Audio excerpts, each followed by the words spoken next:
안녕하세요. 지난번에 이어서 영주권 취득 후 해외 체류하시는 분들의 실질적 재입국 사례에 대해서 들어보도록 하겠습니다. 변호사님, 혹시 영주권을 뺏긴 사례들이 있을까요? 맞아요. 꽤 있어요. 네, 대표적으로 어떤 케이스가 있었냐면 이분은 이제 미국에 영주권으로 계시다가 사업이 잘 되셔서 서울에다가 지사를 설립을 하셨어요. 그러면서 이제 그 지사 때문에 나가셨다가 서울에서 좀 잘 되셨어요. 그래서 1년 이상 서울에 머무시다가 들어오시는데 1년 이상이 됐기 때문에 이제 이민국에서 이제 잡히셨어요. 근데 이제 코트까지 갔는데 그 코트에서 이제 이분의 영주권을 뺏기로 결정을 하셨어요. 그 이유가 뭐냐면 물론 이분도 이제 다시 돌아오기로 의도가 있었어요.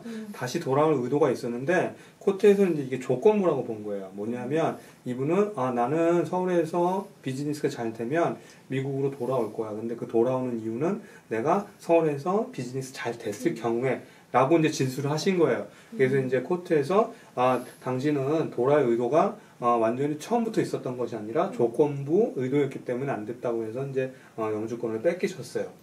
또 다른 경우도 있는데 이제 이분은 한 9개월 정도 머무시다가 들어오셨는데 이분도 이제 다른 것들이 정상 참작이 됐어요. 왜냐하면 가족들도 여기 계시고 그랬는데 중요한 건 이분은 여기다 세금 낸 기록이 없었고 여기에 또 이제 거주지가 확실치가 않았어요.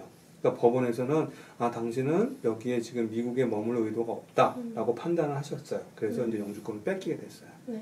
그럼 영주권을 유지한 사례들은? 예, 반대로 또 좋은 경우들도 있어요. 그러니까 아까 같이 이제 회사 때문에 비즈니스 때문에 이제 한국을 나가신 경우가 있었는데 이분은 미국에 있는 회사에서 한국에 지사를 만드셔서 이제 거기에 발령이 나셨어요. 비슷하지만 이분은 거의 2년 동안 한국에 체류하다가 들어오셨는데 이분은 법원에서 영주권을 계속해서 유지하게 했어요. 이분의 주된 이유 중에 하나는 뭐냐면 나가실 때 단 2년만 한국에 있다가 다시 미국에 있는 본사로 돌아온다라는 계약 조항이 있었어요. 그래서 법원에서는 당신은 나갈 때부터 다시 미국으로 돌아올 의도가 있었습니다라고 생각을 했기 때문에 그것 때문에 당신은 영주권을 포기할 의사가 없었다라고 해서 이제 영주권을 유지하게 됐고요. 또 아까 같이 또 한 9개월 정도 한국에 머물다 오신 분이 있었어요. 근데 이분도 재밌는 건 이분은 세금을 내셨어요. 그 다음에 집도 여기 있었고, 그 다음에 9개월 동안 서울에 머물렀던 이유 중에 하나가 이분이 서울에 채무 관계가 있었어요. 어떤 건지 모르겠지만, 그래서 이제 여권을 뺏겼어요.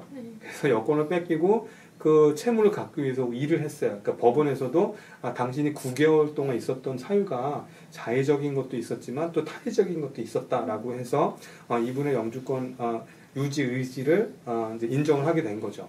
그래서 이제 영주권을 유지하게 됐습니다. 그러니까 이런 것들을 보면 절대적으로 뭐뭐뭐 때문에 들어올 수 있다 없다가 아니라 종합적인 걸 보거든요. 그러니까 제일 중요한 건 이제 가족들이 미국에 있거나 세금 보고하는 게 되게 중요해요. 그 다음에 거주지가 있으시는 것도 되게 중요하고, 네, 그 다음에 다시 돌아올 의도가 분명히 있었다는 것을 보여주시면 크게 도움이 될 거고요.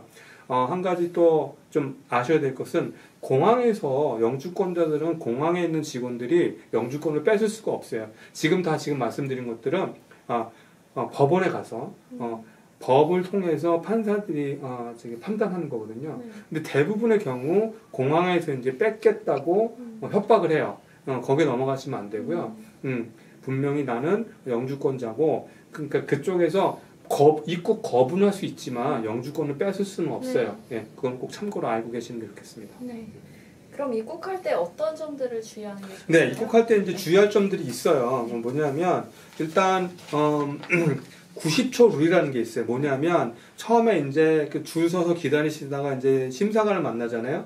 그때 이제 90초 룰이라는 게 있는데 심사관이 자기가 본인이 판단했을 때 진짜로 90초가 아니라 자기가 딱 이 사람을 검사하는데 90초 이상이 걸리겠다라고 하면 무조건 세컨 인스펙션이에요. 아마 여러분들 보셨을 거예요. 이렇게 하다 보면 어떤 분들이 이렇게 다른 데로 끌려가시죠? 그게 이제 세컨 인스펙션인데 그러니까 90초 룰이니까 무슨 얘기냐, 반대로 우리 입장에서는 간결하게 어떠한 질문에도 또박또박 말을 할 수 있게 미리미리 좀 준비하시는 게 좋아요. 그러니까 비행기 이제 착륙합니다라고 했을 때 한번 정리하시는 게 좋아요. 특히 이제 6개월 이상, 1년 이상 계셨던 분들은 분명히 물어볼 거예요. 왜 이렇게 오래 있었냐라고 했을 때 간단하게 내가 이러한 이유로 있었습니다. 라는 것을 좀 연습하고 입국장에 들어가시는 게 좋습니다. 네. 네.